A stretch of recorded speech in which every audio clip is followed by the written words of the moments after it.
Achieving the right balance between personal and professional needs is not always easy.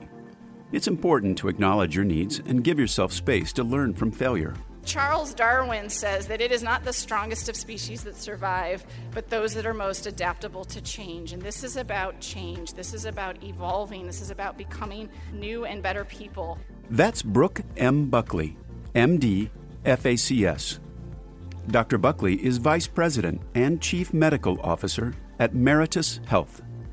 On this episode of Moving Medicine, a podcast from the American Medical Association, Dr. Buckley talks about personal and professional satisfaction, excelling as a leader and mentor, and learning from failure. I'm your host, Todd Unger, Chief Experience Officer at the American Medical Association. This episode of Moving Medicine is one of 3 parts on physician well-being. The speech was presented at the 2018 AMA interim meeting. Here's Dr. Buckley. This is just kind of the perspective of a full-time, surgeon, working mom, trying to figure out how to make it all work.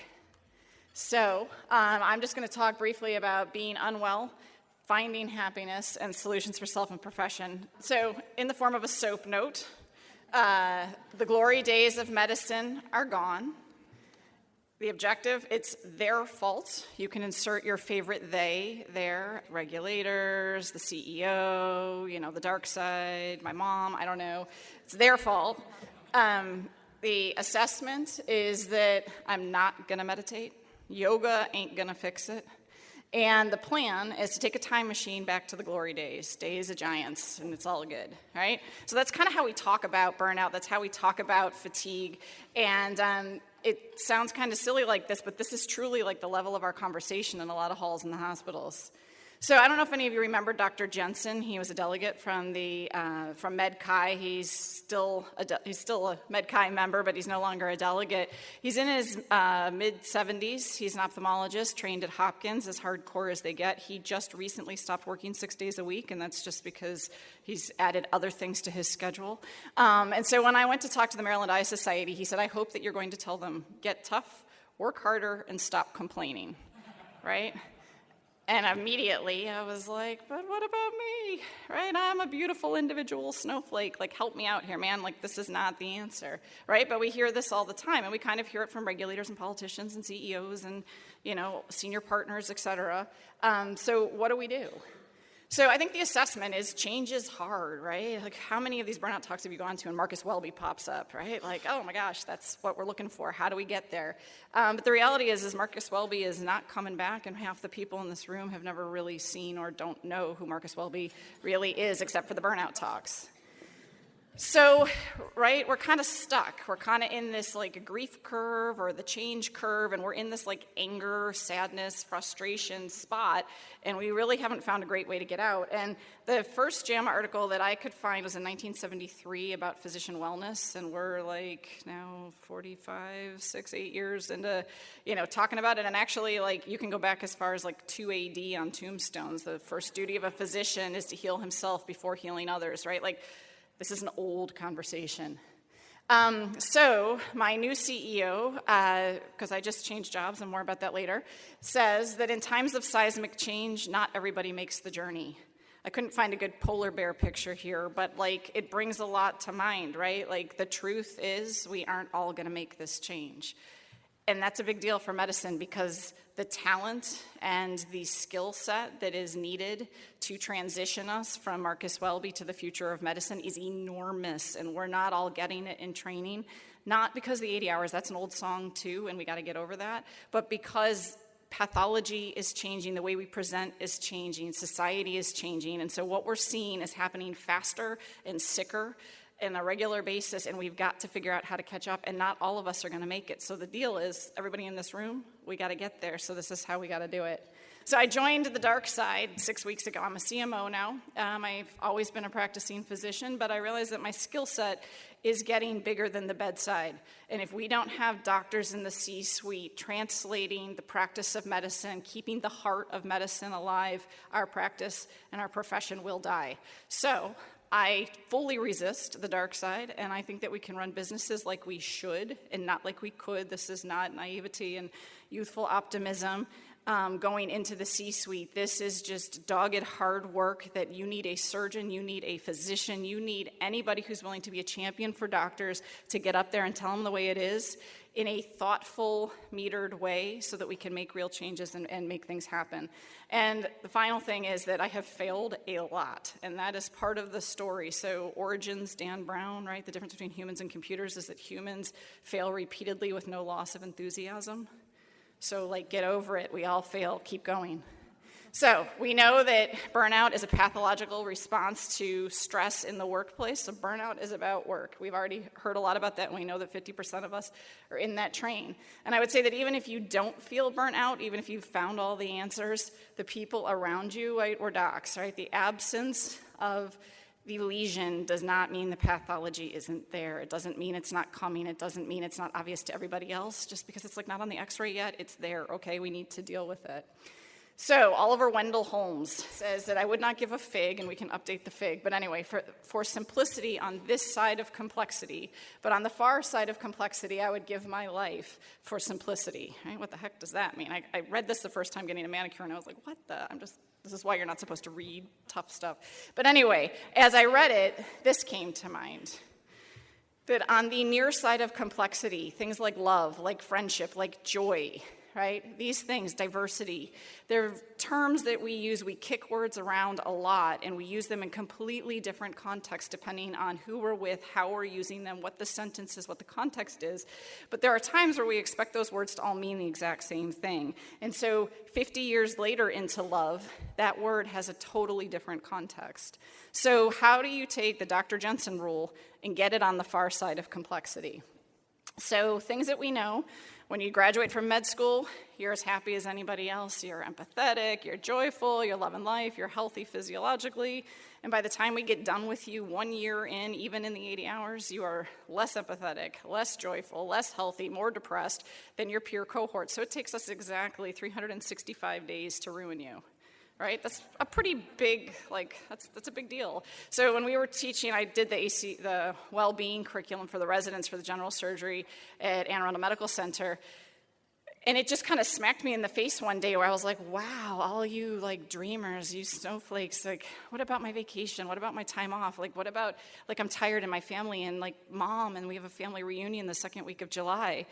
And I was like, wow, my job here is to either break you and turn you into me or make you go away, right? That is not really what we want for doctors, but that is exactly what we do in training, is we take beautiful, wonderful, perfect human beings and turn them into the drones that are physicians on the other side. And if you don't conform to that mold, we give you all sorts of trouble, well, you're just a millennial, or you just trained in the 80-hour work week, or you didn't do fellowship, or maybe you just work in a rural town and you're not cool like me at the big house, right? So we cultivate this survival attitude, right? I can do anything for 30 days. I can do anything for a year, a decade. If I could just get to my retirement, it's all going to be okay. This is a very passive attitude, and we are men of action. We are women of action. We are people of action. And we create isolation. Tate Shanafelt talks about this a lot, the isolation, the non-humanness, the being alone. And we know that 400 of us are killing ourselves every year. So the easiest way to rebuild the physician workforce is to not kill ourselves, is to not retire early, is to not jump off into administration, right? Is to figure out how to build high-functioning teams so that we can get back to the bedside and do what we know how to do. So we know the consequences. We already talked through that.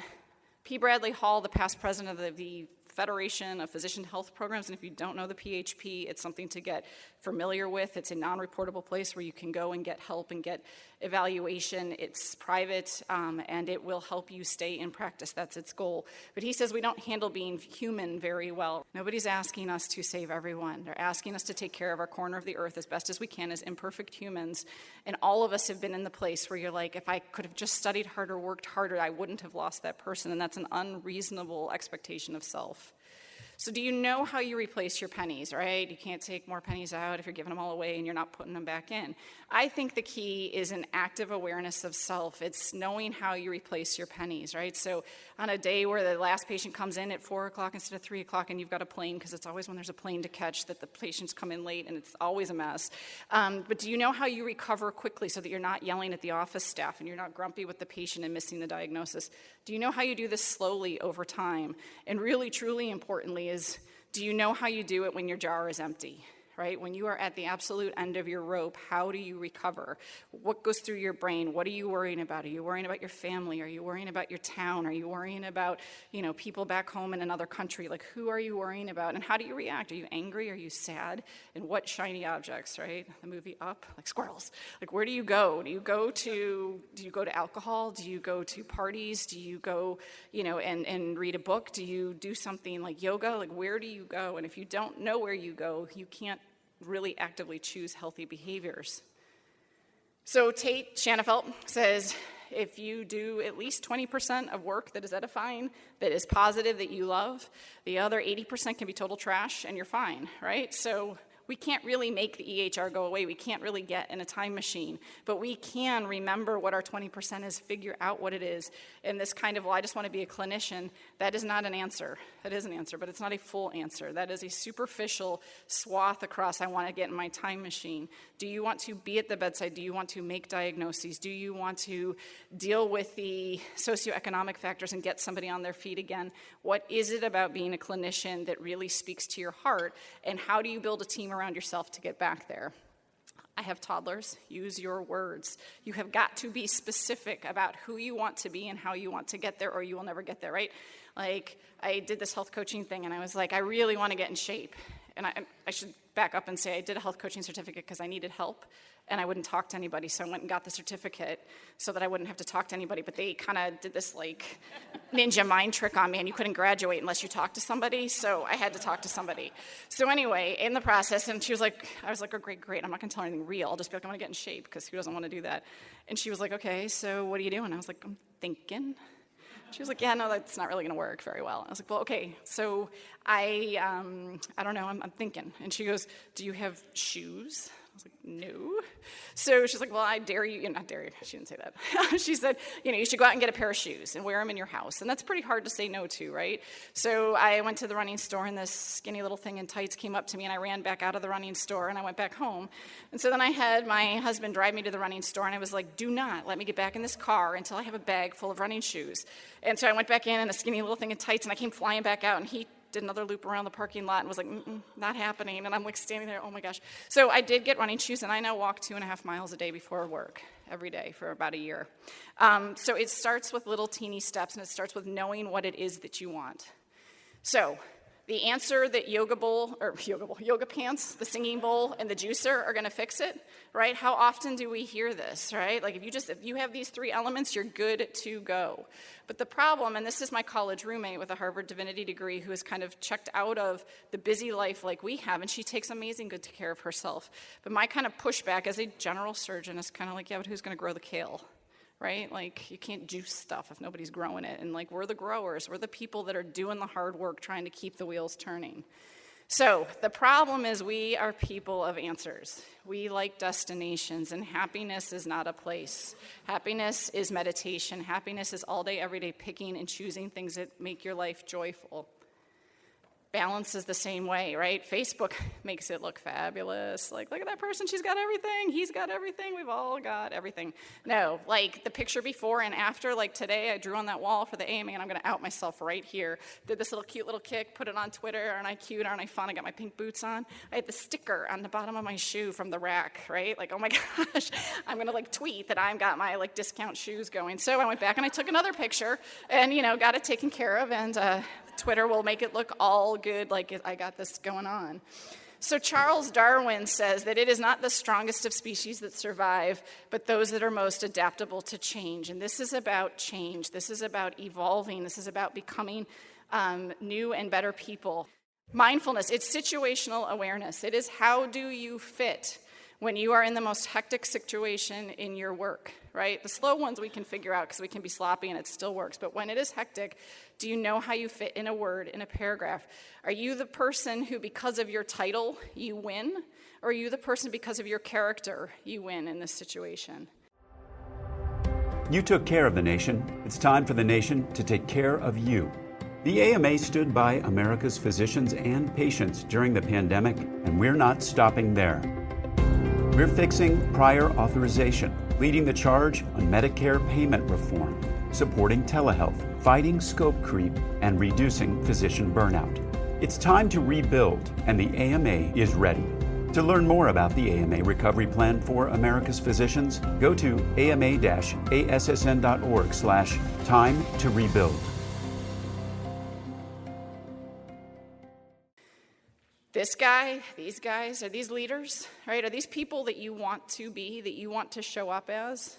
Or what about these guys, right? Like, what is it about Jesse Ehrenfeld that we're all like, oh my God, that guy's amazing, right? Like, he's always together, he's always articulate, he's thoughtful.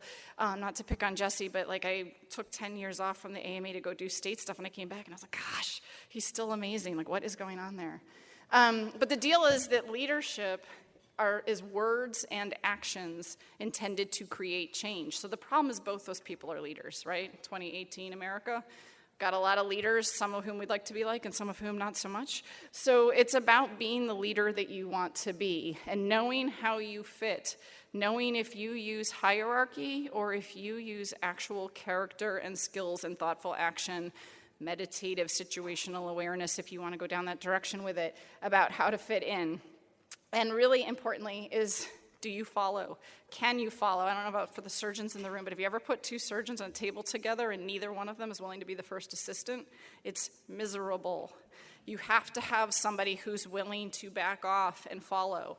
You have to have a team where people lead and people follow, and being able to be part of the constructive conversation, asking the questions that need to be asked, but once the plan is set, go with it, okay? And if it's really bad, you're the whistleblower and don't go with it.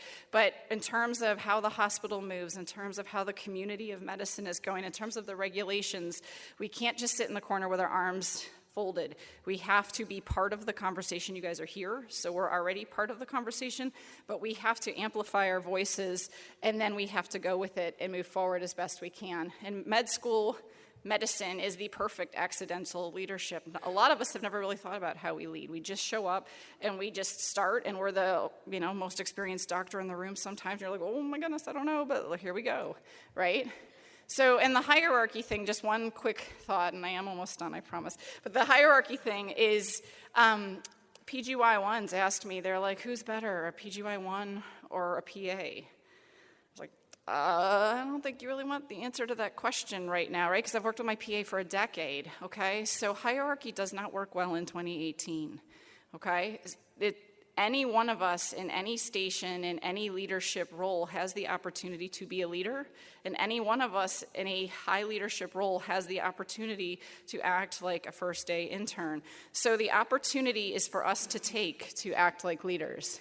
Character, the outward reflection of your inward values. Knowing who you are on the inside is the way to reflect positively in the way that you want on the outside. So it's really, truly a choice. Who do you want to be? My job as an emergency general surgeon, I know I'm a complete stranger, but in 30 minutes you're asleep and I have a knife in my hand. Do you trust me? Like, that's what I do. That's a pretty big deal. Like, I hope that I show up like the people on the right, your left, and not like on the other side, right?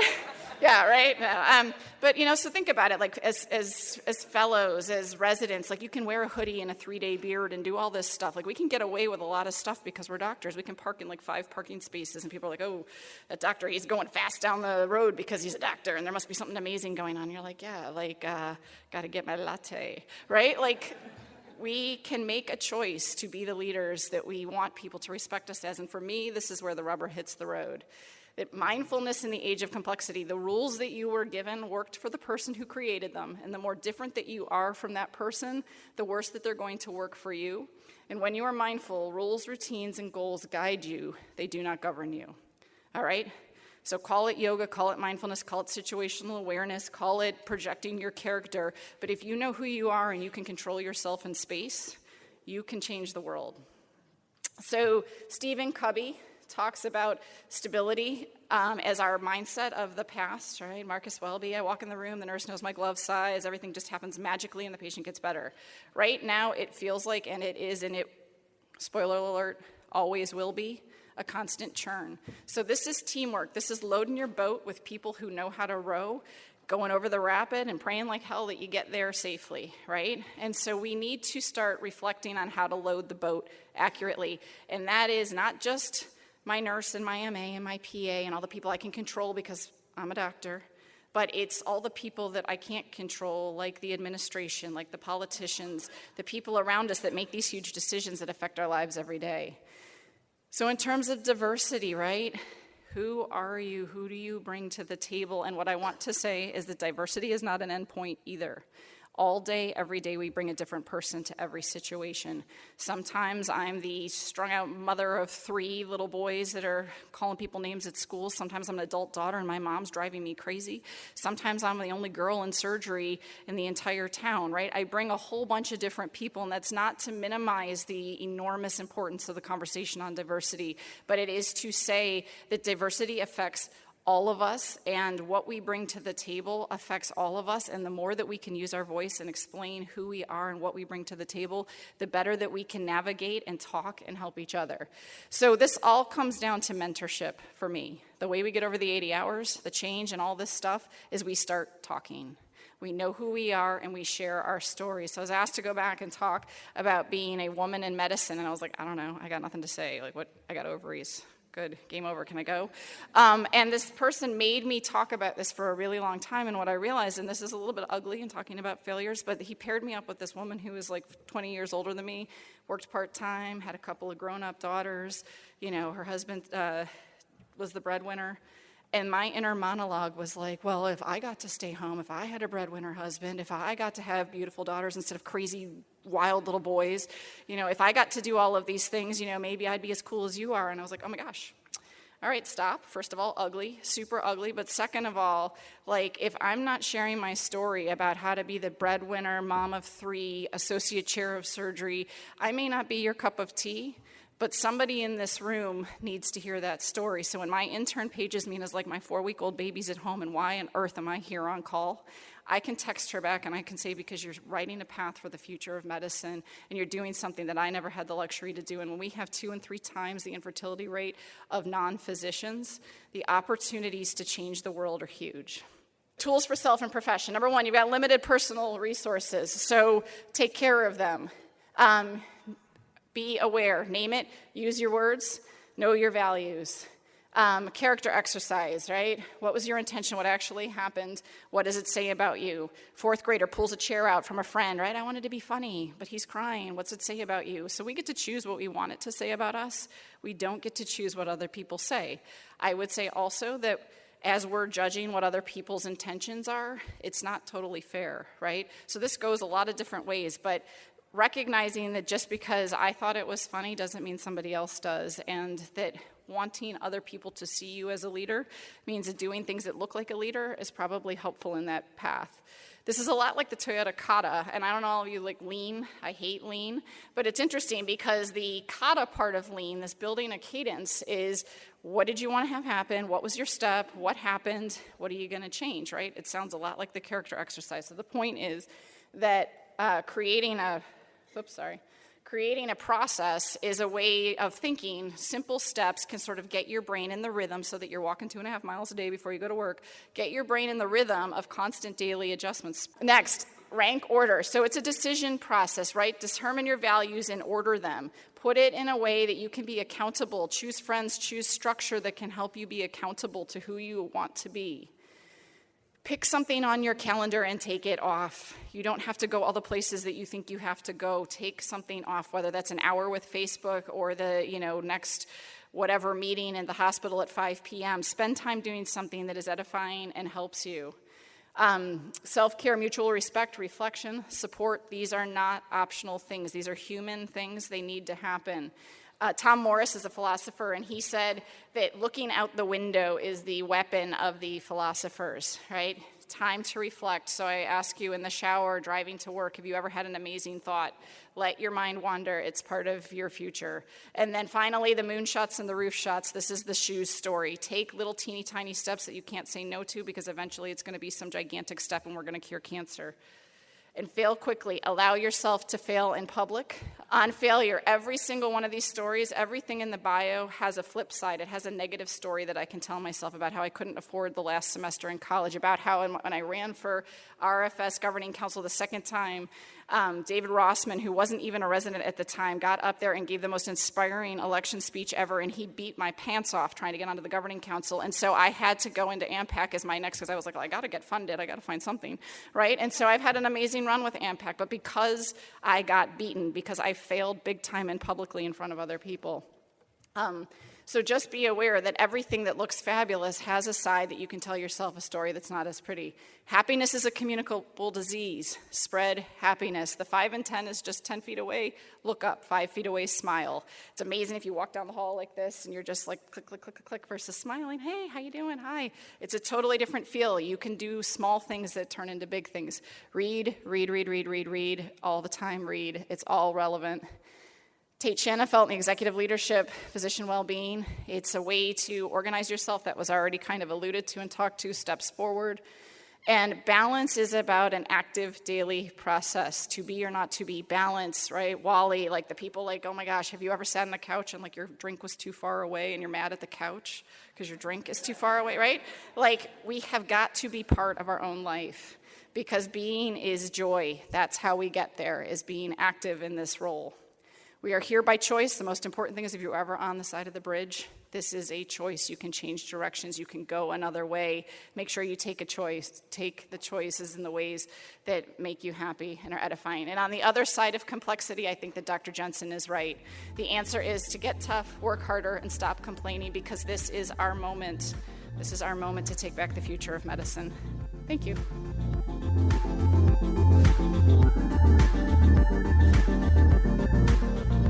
That was Dr. Buckley, and this is Moving Medicine. This episode is one of a 3-part series on physician well-being. You can subscribe to Moving Medicine and other great AMA podcasts on iTunes, Google Play, and Spotify, or visit ama-assn.org/podcasts. You can also sign up for exclusive tips to promote professional well-being, combat burnout, and improve resiliency at ama-assn.org/physician-burnout.